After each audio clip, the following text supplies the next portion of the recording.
Hi, everybody. Welcome to the Open DAO Compensation Alliance. This is Mrs. Yonks streaming to you live here on YouTube, Facebook, Twitter, Twitch, and LinkedIn.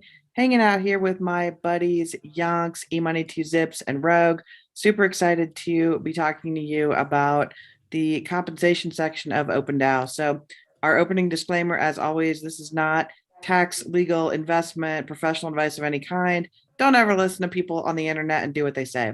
So with that, I would like to start off with a quick round of intros, who's on stage, and remind everybody that we are monitoring the YouTube comments. Say hello, give us a thumbs up, smash that subscribe button, and we do monitor those in real time, so we'd love to hear any feedback.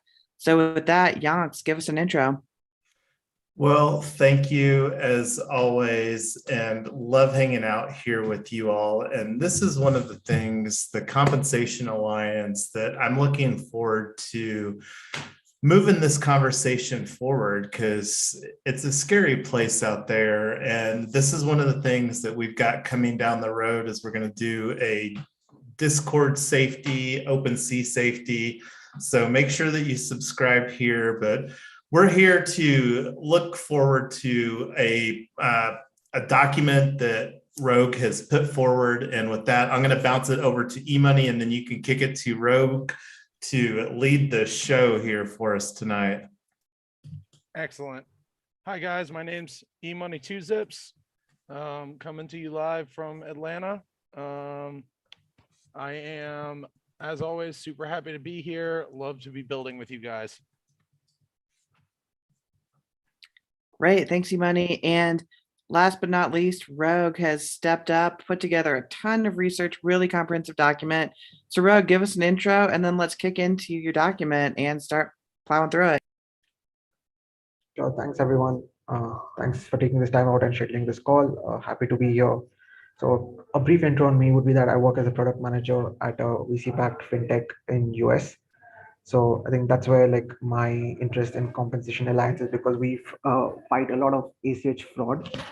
And this was something very new to me, because from where I am based in India, it's a different rails called UPI, where there is finality of transactions very similar to the blockchain, and there isn't as much as fraud. But in the US system was like a cultural shock to me, where there is, the entire thing is built on ACH rails. People can dispute the transaction. So there are pros and cons over there. But again, in a blockchain world, there is instant finality and you can't dispute it. So which is a good thing. But then again, cons such as, like you get rugged, or you get something wrong happens, a bad actor is involved, well, you're screwed. And you don't have anything to dispute. You don't have a process or due process or like any process in court or arbitration which you can take forward to. And that's why I wanted to be here. Like, hey, how can we as a community get together?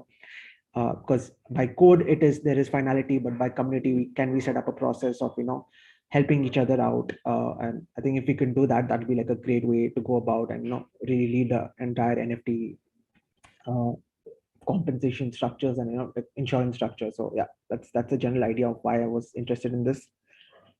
Yeah, that's like a bit of intro of me. Would love to just directly hop on to the document, and we can take it forward from there.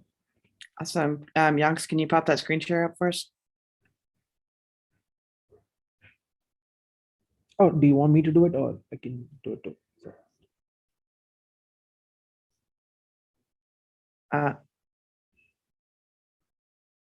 Yeah, go ahead, Rogue, and go ahead and pop it open. Yep.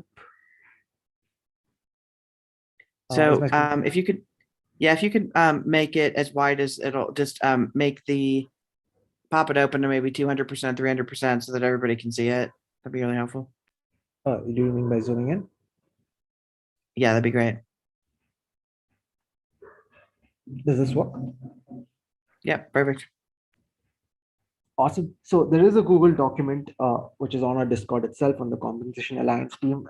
The idea behind this document was to understand, have like a broader structure or a skeleton on how we could go about doing this. So there are like 4 to 5 like big macro points on this. But even before coming to this document and just having a high level overview of this document, I think there was this one really good question asked by Glenn on the sustainability of the Compensation Alliance. So I thought that was a really good point. in terms of sustainability, right? I think one really important question to answer is whatever this document right now, it's about how do we implement the compensation alliance, right? But before we always talk about the how, I think it's really important to talk about the why. So why is there like a compensation alliance? I mean, this was something which was really put forward at the start itself that, OpenDAO will be compensating, but I think we need to really maybe talk with the Treasury Alliance, talk with the co-contributors, and understand like the why behind it, and the sense between why, just to go a little bit dig deeper on that, is that, hey, is there going to be like a 5% of the budget just is it more of an altruistic thing that 5% of OpenDAO's budget will be gone to, towards compensating victims, or is it going to be like, hey, do we want to come up with a self-sustaining system of compensating victims? Like, what is the end goal here, right? And I think this is something which is very critical to be answered before we can, dive deep into the why. And I think this would require like, uh, a discussion between like multiple departments, I mean, multiple alliances of the OpenDAO. So any thoughts from, Yongs or anyone, E-Money, would love to have your inputs here too. Well, oh, go ahead. Go ahead. Something I was going to say is what my recommendation would be: the scandal or the theft has to be sometime around the airdrop or before. I don't want to have people say, "Oh, I heard there's compensation," and now all of a sudden we end up with all these extra claims from people that just because they think they're going to get money back. So I'd say the I think I want to say that the original drop was somewhere around Christmas Eve, December 24th. So my recommendation would be before that, maybe for 6 months before that, or some reasonable time frame. Not, I mean, NFTs have been around for a while, so I think it's probably unrealistic to to do that. The other thing that we need to be aware of is a lot of people have gotten scammed out of a whole bunch versus other people. So are we going to limit the compensation based on a percentage of what you lost total, or just say a percentage of what you lost total up to a maximum of $500 or whatever amount that we say? Is it going to be an unlimited percentage, or are we going to cap it by dollar regardless of the loss? Sure. That is like the nitty gritties on how, like, I think that will be covered. Like, is it going to be prospective or retrospective? I think prospective makes much more sense, like you mentioned, right, after the Christmas drop. And the maximum compensation alliance. I mean, those are like the details which we can definitely get our heads towards. But the idea behind this, asking why, is like, what is the end goal of having the compensation alliance? Like, why the compensation alliance? Not like what are the details of it. So what do I mean by why? In the sense that, is it like, how does the co-contributors look at the compensation alliance? Is it something like, for example, just to give an analogy, right? Let's say there's this big company, like a Fortune 500 company. They have 5% of the budget, which normally goes for altruistic things, right? For charity, for setting up something. So is this something on those lines, or is it something like, hey, we also want to, or is it something on the lines of that? Can we come up with like a self-sustaining system? And what do I mean by self-sustaining system? Would be like, it would include that, can the revenue generated from this activity automatically cover the cost, right? That way, like, there is no more involvement required from any other alliances. That would be like a self-sustaining way, and it's much harder to implement, but yeah, that can be another way. So that's what I meant by the why over here. Yeah, does that make sense? It does. And sorry for jumping ahead there. Imani, what were you going to say before I interrupted you? So, I actually have a number of thoughts, particularly on the why, but more on the how. But my thoughts on what we're going to be doing for the compensation, mostly for the why part. I definitely think that I don't think that it's tenable to, like, I think that we need to set a dual bar above what we can even compensate. which is something that I know we haven't gotten to yet, but having either a flat amount or a percentage amount that's like the max that we can do for a claim will limit or will allow us to help more people in the long run, I think. So if it was like, I don't know, just as an example, if we could either cover $5,000 or up to 50%, whatever the loss was, whichever of those numbers is less, to keep it so that we can answer more claims once we verified them. What do you think, Jax?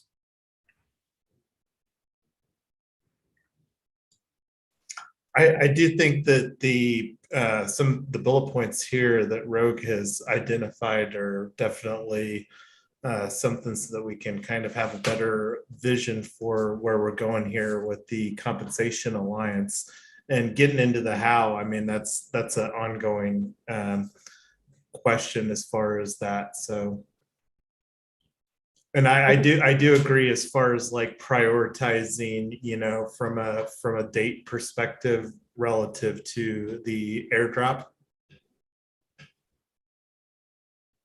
Perfect. Yeah. So yeah, I mean, that makes sense, right? Prospective, like, you know, because that's when Open DAO started. I mean, that makes sense that, you know, we start compensating because only after that date, right? Can't do it retrospectively. Well, the other thing on the why is I don't know that it makes a ton of sense to say, hey, sorry, you got scammed or rugged or whatever by somebody that wasn't connected to Open DAO because it didn't exist yet. And here's your, you know, $1,000 and just go with God. I would really love to have some sort of way to get them to buy into the community, whether we're compensating them in tokens that they can't sell for 6 months or some way to say, hey, we compensated you because something bad happened to you for the community, but now we want you to help build the community. So I would, from a why standpoint, I'm not exactly sure why they put this in there. I think it's a nice gesture. I'm not sure that a lot of the details were necessarily ironed out, but one of the questions would be, so this community didn't hurt anybody in it. We're choosing to try and make them partially whole anyway. So what can we expect from this? I do like the idea of having something self-sustaining or give them some way to build the community or something so that we're saying, hey, you got something that you didn't deserve from us. So what can you do to build this community to make it stronger and or to help somebody else from getting scammed or whatever? I think that would be really valuable. Absolutely, I kind of agree on that point too. Like, you know, rather than just giving away them like free money and then, you know, like they're forgetting about it, you know, I think just having them involved would be a better option, a better way to go about it. Yeah, so I think let's maybe then just what do you say? I'll just give the folks a brief overview of the how, and then I guess people can read it because the Google Doc is on the Discord itself. So really the idea behind how we can implement it, right, is broken down into 5 steps, and maybe the what to do as next as the agenda items which will come out of the meeting can be the last point. Just to give you a high level overview of the how, it's broken down into 5 points. The first one is about how can a user, like the entire user journey of like how would a user come and claim the compensation, right? The first thing is that they would reach out to someone or some committee in an Open DAO to claim this thing. And there are like sub questions on this, like, you know, how will they do it? Will we have like a Google sheet? Will we have a Notion form? Or, you know, and if we have such a sheet and form, will we also have like a turnaround time that, hey, hopefully we'll get your claim accepted or rejected by the next 1 week or 2 weeks or a month, you know, just having a turnaround time for that. And I think retrospective compensation is something which is like, I think kind of addressed in this call also, is something like ideally we would want to have, you know, like post Open DAO was launched is the date where we would want to, like, you know, start compensating users for any rug pulls or any kind of scams which has happened on there. So yeah, I think that's basically the process. Like some sub questions on how can a user claim compensation, and let's say once a user has put out a claim, let's say there's a Google form involved, Then the next question is like, hey, how do we as Verify as a compensation alliance team? First of all, is there a compensation alliance? Like, is a team involved for verification? Of course, ideally we should have like multiple people doing this. And again, then the question is, which blockchains, right? Because there is Solana, there is this thing, and like multiple alt L1s right now. Should we just focus on Ethereum as of today, and then then diversify in the future is something which we could also like have to answer. And I I think E-Money mentioned, like I know you can't go around like giving a claim for like $1 million. You got rug pulled. I mean that's a very bad place to be in. But I mean if we start doing it like, or if we start compensating for 1 million for each person, I think after 100 people, I think our budget will be like completely drained, right? So that's definitely not going to work. So we're going to have like a maximum cap, maybe $5,000, $1,000, $2,000, whatever the committee feels is the right amount.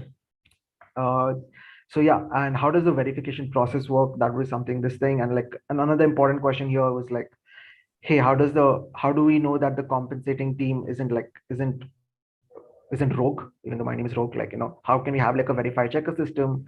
That would be important, so that there isn't like some kind of collusion that's happening even in between the compensation alliance team. That there's like these are the sub questions which you can ask over here. Well, Sorry. hey, Rogue, Yeah. something that I would love to add to this list is Yeah. can we require a bright ID or proof of humanity or whatever to Yeah. slow down the potential symbols and the whole idea that so agreed. Some kind of a video proof, right? I mean, this is what also we do in the fintech. Like we kind of ask them, like, hey, how do you verify that your account has not been taken over? So they do provide verification in terms of like, of course, not in terms of proof of humanity and bright ID because that's the Web 2 world. But yeah, definitely this definitely makes sense. Yeah. Well, the other thing is, I don't know if we want to use the same compensation or the same compensation formula that they used. I mean,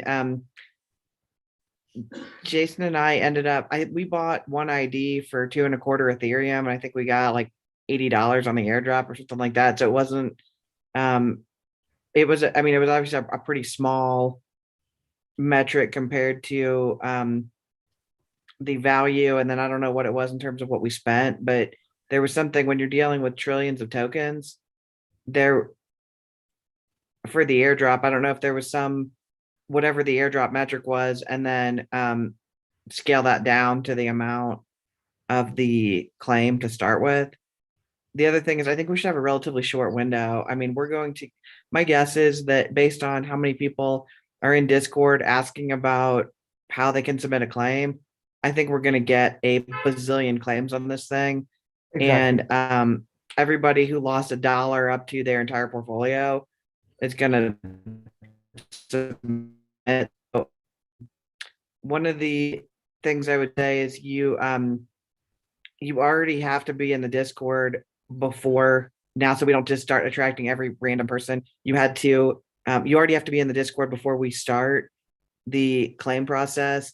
You already have to have had the occurrence before we started. You have to have bright ID. You have to have different things. I think the more we can lock it down in advance, the more we are going to potentially limit all the people that are going to, for lack of a better word, POAP farm our claim pool. Exactly. I mean, I concur with that viewpoint. And I think one of the biggest like to-dos, like what we have to do next is that also mention that, this compensation alliance, the first thing we're going to do is always going to be a beta, right?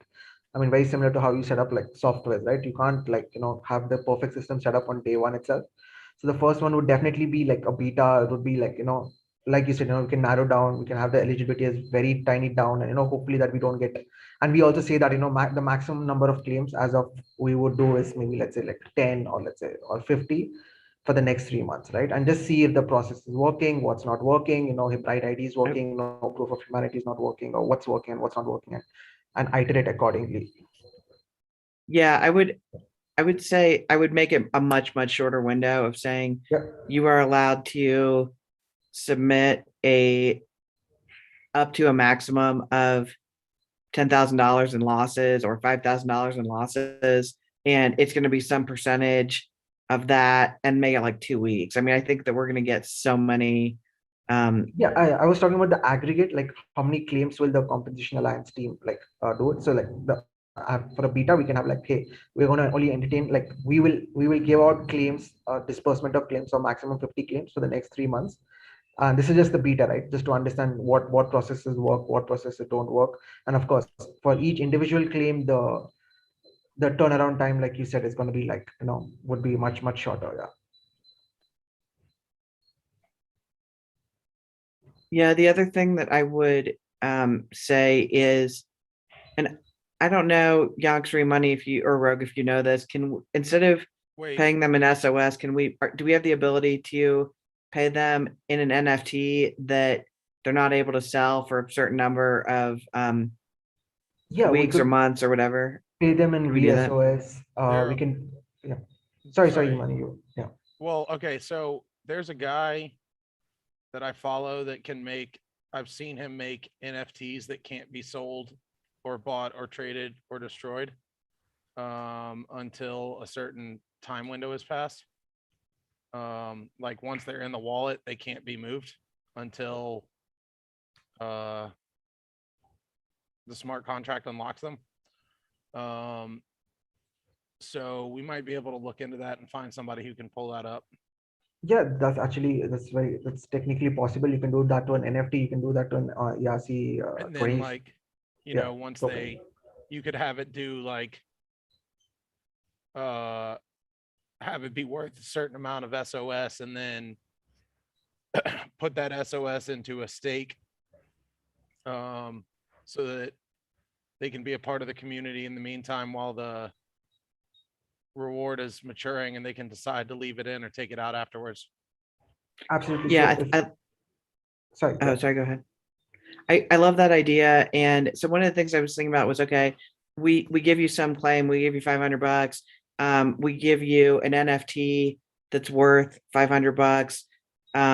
You can hold it or stake it, but you can't sell it. And at the end of that 6 months, then the SOS treasury will just buy it back from you, or it'll trade it in for just regular SOS, and they can do whatever you want with it.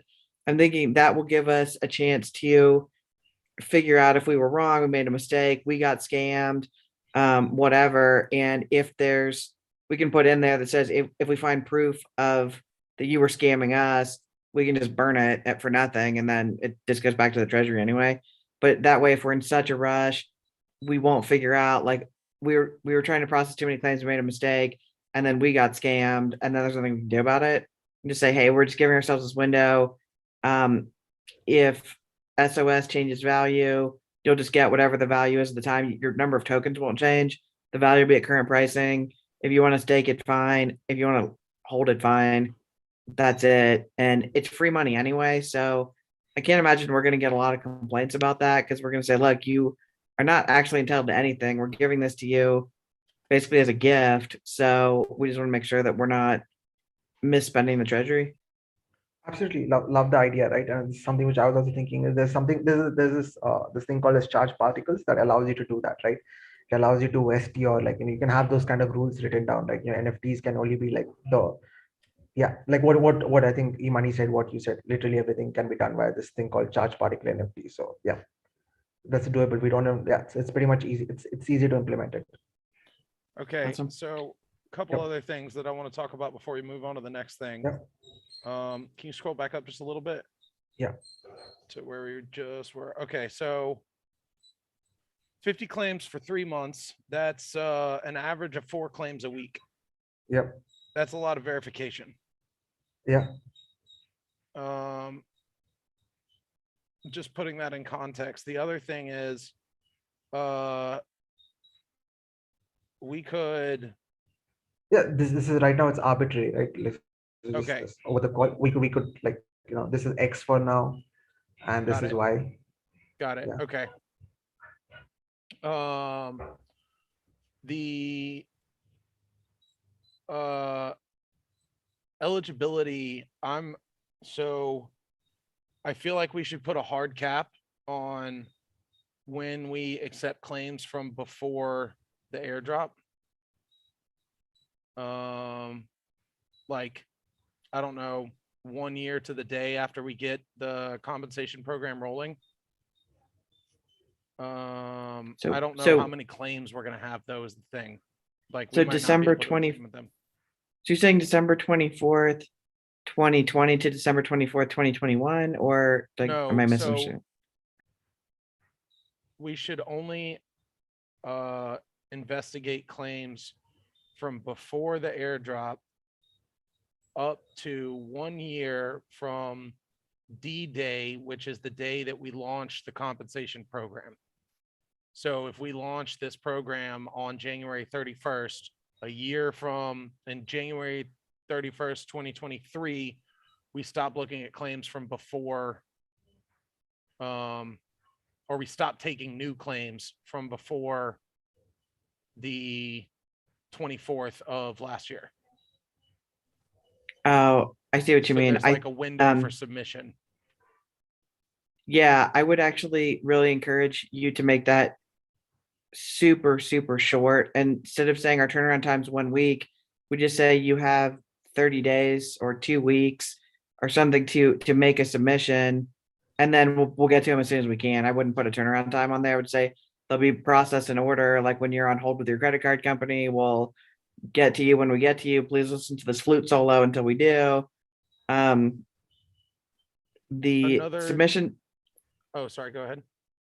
I was just gonna say, I think we could just make it either 2 weeks or 30 days from us. So we say the claim had, or the scam had to be between X date and Y date. You have you've got 30 days from when we say go to submit the claim, and we will start processing them in order.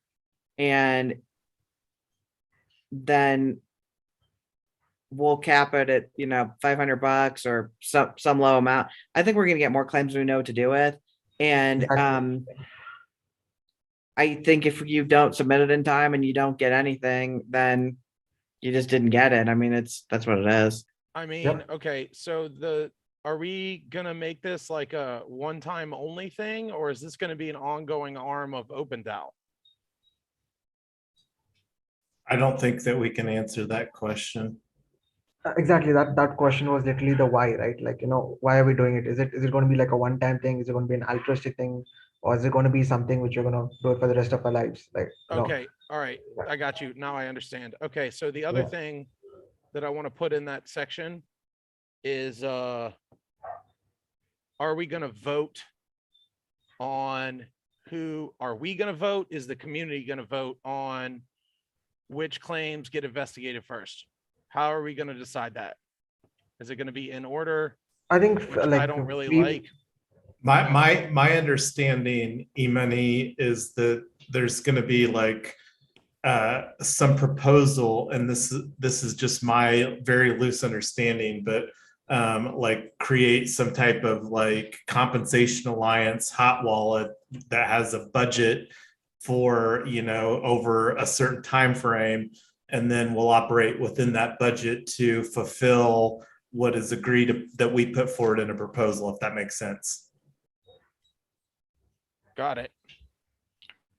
My recommendation to the DAO would be that this is not an ongoing thing, because if we're going to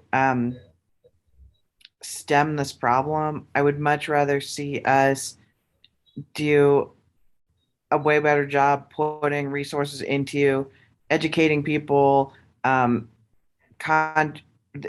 and I are involved with another DAO that specializes in auditing smart contracts and providing security and things like that. I would rather partner with organizations like that who help prevent fraud on the front end and help developers from making mistakes where somebody embeds bad code in their smart contract and things like that. If we're going to, I know we're never going to stop the problem, but if we're going to try, that seems like a way better investment of Open DAO's treasury than just continuing to say, hey, something bad happened to you, here's some more money, because it's not going to fix the problem. Yeah, absolutely. Like prevention is better than cure, right? Like it's better to be proactive than just, you know, like you said, reactive. You know, someone gets scammed and then say that, hey, this is the band-aid. Yeah, completely agree with that.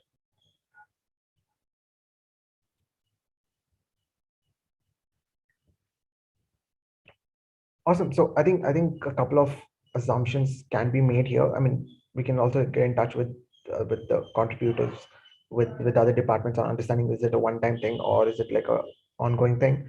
But for now, we can assume it as a one-time thing until the assumption is disproved. And yeah, we can focus on the next actionable items. Maybe try to start like a beta of this sorts, where we can say exclaim for the next 5 years. Like all the things which was mentioned right now in the call, right? How much will be capped, or what will be this thing, and we'll just basically start answering the questions on the how. This like all of these questions are mentioned over here. I mean, yeah, just getting it answered would like I think this is one question: what percentage of the claim should we reimburse the victim? Should we have a hard cap? $500, 1,000. We could do that. And yeah, I think just take it forward from now. I think that would be a good to do's. Does this Google Docs currently have on a section as far as what should be on the intake form? No, it's just asked like how should the structure and content of the compensation form be claimed. So yeah. So what I can do it from my end is I can have possible answers to all of these questions, right? I can have like a base Google form be built up, and the team can take forward, right? Once the base is built, you guys can edit it. Guys can delete questions, or anyone can edit and delete the questions. Yeah, and then come up with a final version of the form. Yeah, because we want to make it easy from a workflow standpoint as far as the intake, and then just to do the research, just the entire workflow. And I'm Exactly. hoping that we can deliver that in Notion, because that seems to be the tool that we've got that has the best capabilities for facilitating a workflow mechanism within our DAO. Perfect. Yeah, I think Notion has released their APIs too, so it becomes easier to do all of these things. So yeah, makes sense. Cool. So I think yeah. Sorry. Oh, I was going to ask, if, as somebody who's very non-technical, what resources do we have to audit a smart contract or track this down, or how do we verify what a scam is? What does that process look like? Is it just something that is easy to follow, or is it going to take a lot of research to figure all this stuff out? Is it kind of pointing and clicking and reading code, or how hard is this stuff to actually vet? Oh, it's actually easy to it. I mean, unless it's some new code which has not been like a scam which hasn't been done yet, but that's very hard to pull. It's like 1 in 100 case. So 99% of your scams, if there was or there was a department, right, like within OpenDAO that that checks all new kinds of smart contracts, like whenever there's a new airdrop or whenever this thing, I think that would prevent 99% of the scams. Because right now how people do it is that once there's a new airdrop, someone goes and they just check their crypto Twitter if they're really active on it, and see that, hey, if there are famous people saying that it is okay to do it, then people go and start hopping in and claiming their airdrop. So people just wait for others to pull the trigger. So that's what's been currently being done. But I think there is someone from, like, I think there was a rug pull DAO or something where they go and try to read the smart contract and tell folks, hey, this is safe to claim or this is not safe to claim. So yeah, so I think something on that lines will also be like really, really helpful in preventing a lot of rugs and scams. But yeah. Is there an automated solution where if somebody puts in their wallet and a transaction ID or whatever, can we run some kind of a bot that says, okay, these 1,500 claims are legit and the rest of them are not? Or is there a way to automate this, or is it all manual? I do not know about the automated part, but right now it's manual. Like there is some kind of team that goes through the smart contract, reads it and says, okay, there isn't any kind of rug pull function over here. There isn't like a function which allows you to not transfer your tokens or any of those things. So yeah. But I think it'll be really interesting to see if we could automate it. Like, I mean, get some developers there, see if there's a process to automate it, so that at least there's a bot which someone can run and say that, hey, this contract seems to be safe from the known best practices. Yeah.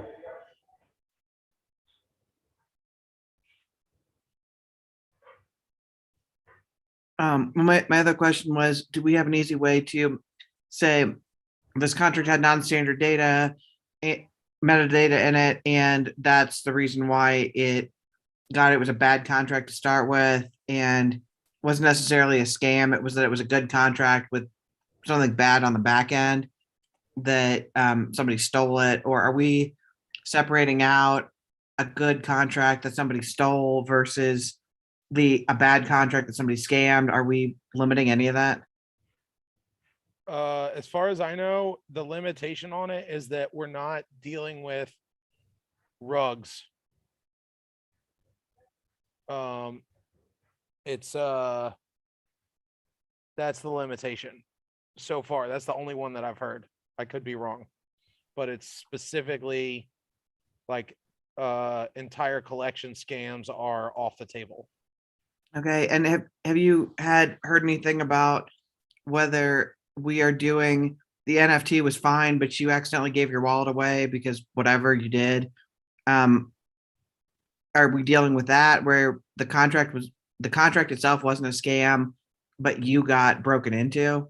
Are we dealing with those, or we're not letting people do those either? I think that that's the opportunity of getting the intake form and then like seeing kind of like just seeing what the breakdown of those claims are, and then prioritizing that, and then, you know, just communicating well with people throughout the process.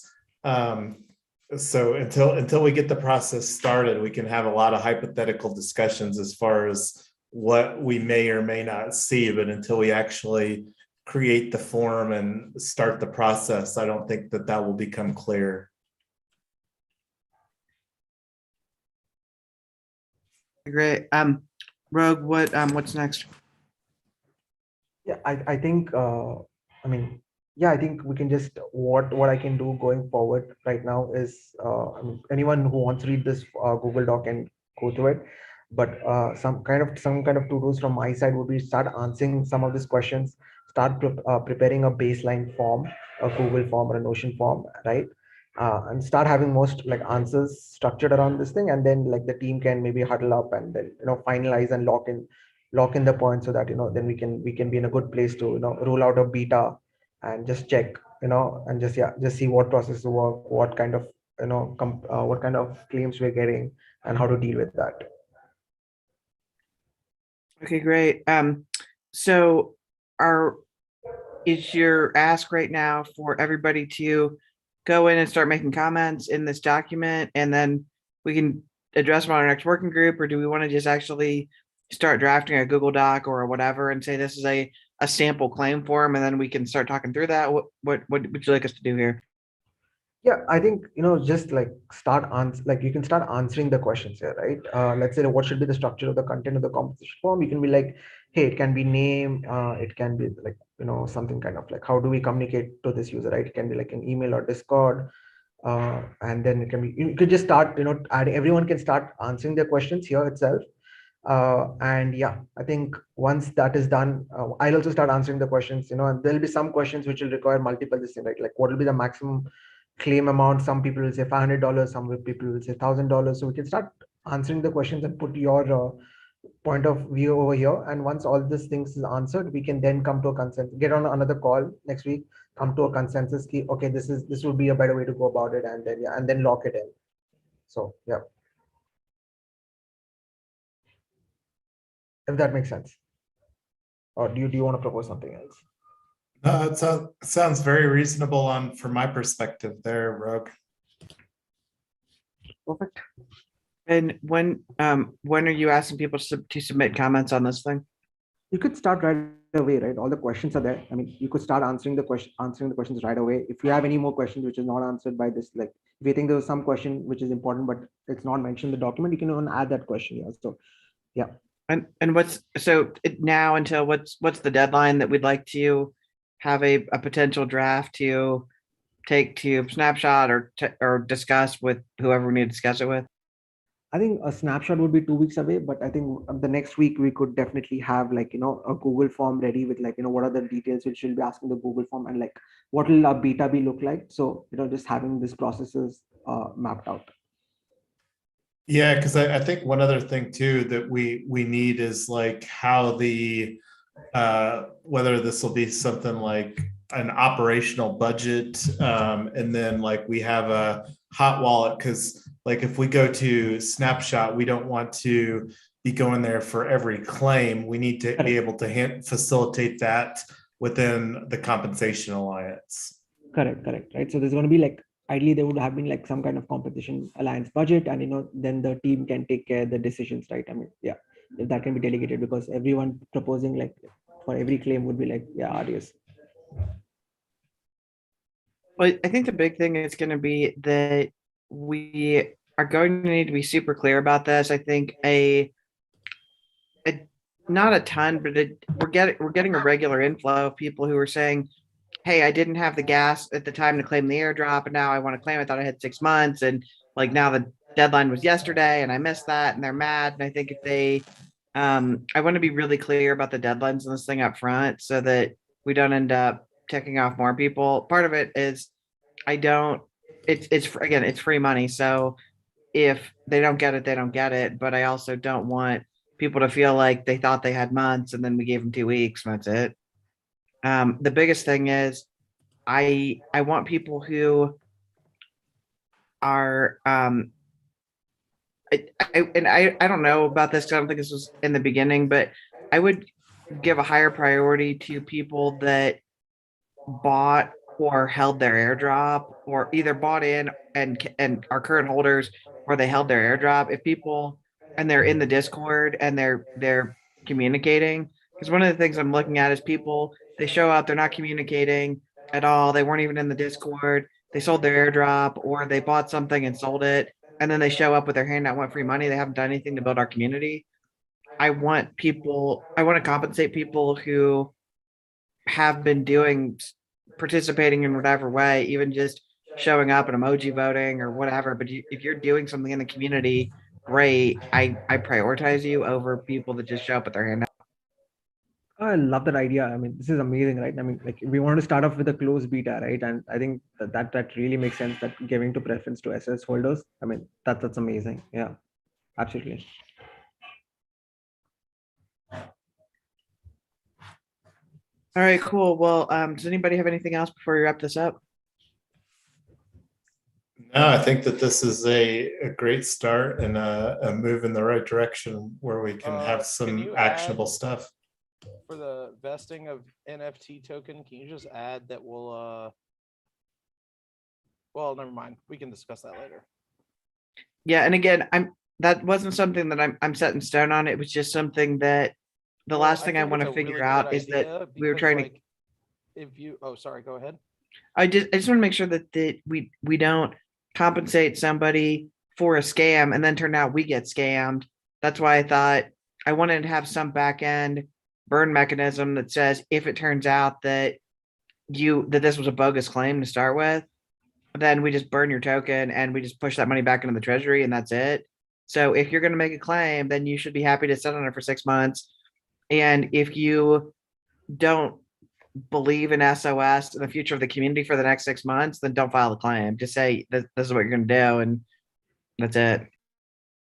Because so you can vest it, so it's not like you can't do anything with it. I mean, not vest it, you can stake it, so it's not like you can't do anything with it. You just can't sell it. I mean, what I was gonna say is that maybe it would be better to calculate like an amount of SOS that we could lock behind the token and let it be staked, and the value of the actual disbursement isn't completed until the window is done, because the amount of SOS that's being that's agreed to at the time that the compensation is dispersed will vest automatically within that time. And it might be a little bit higher, but we can easily build in I mean, I don't know how easy it is. I'm not a dev, but I feel like it's not too hard to put an NFT lock on claimed as, like you could lock VSOS behind a NFT, and then when the NFT gets burned, that's when you claim the SOS. Yeah, that's fine too. I mean, whatever makes sense from a dev standpoint, whatever the community wants is fine with me. I just really like the idea of saying we are we are giving you something with the hope and purpose that you will then build into our community and make it stronger in whatever way. You'll contribute, you will be part of things, you'll do work on committees, you'll help, you'll be part of this team. Not just show up, get money, leave, and then we never see you again, because that doesn't do any good. If I know, Imani, you said when your friends kind of rallied for you, that just made such a huge difference, not just for you financially, but just how you felt about that community and those people, and just what that looked like for your future in the community and the other communities you're part of. So I think if we can create those stories for new people who say, man, you know, this is amazing. I can't believe that I got scammed, but these people cared enough to give me $500 and to teach me how to not get scammed again. I really want to give something back and move this community forward. I think that's really powerful. That's a good investment. I 100% agree, but I also want to say that up front that I think that if we're gonna if part of that compensation package is to encourage community involvement, it should be a significant enough amount that you can use it to start rebuilding. Well, I don't know. Do we know what the dollar amount is? I mean, I know the value of SOS that changes. hasn't even been talked about as far as I know, but I do know that it's 20% of whatever the airdrop was the maximum that we could use for this. So if we're shooting to do 5%, then that's going to be 5 trillion tokens. Well, is that part of the thing? So I know the same part of the compensation was to support NFT artists and do some other things with it also. Yeah, I don't know how that individually has been broken down yet.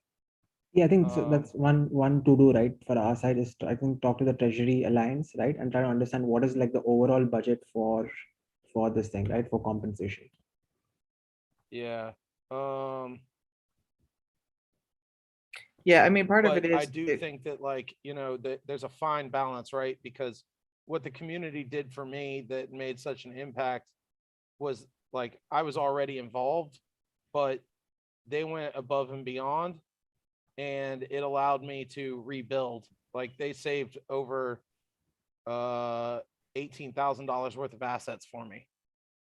So yeah, and I think that's amazing, but that's also they situation for sure. Yeah, it's a different situation, and I think on average, your loss was so unfathomable. I mean, what you lost was more than probably most people make in a year. So it's it was just such a big loss, and it was so monumental. And I don't want people to go into this thing saying, I'd be surprised if we get lots of scams that are that size. I think most people are going to be like, you know, I lost $500, I lost $1,000. I bought a whatever, and I didn't know what it was, and I didn't know that you weren't supposed to give away your seed phrase, or I didn't realize that I was buying a fake version of a real product or whatever. For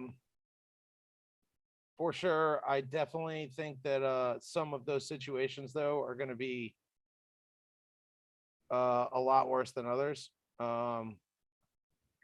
Mostly because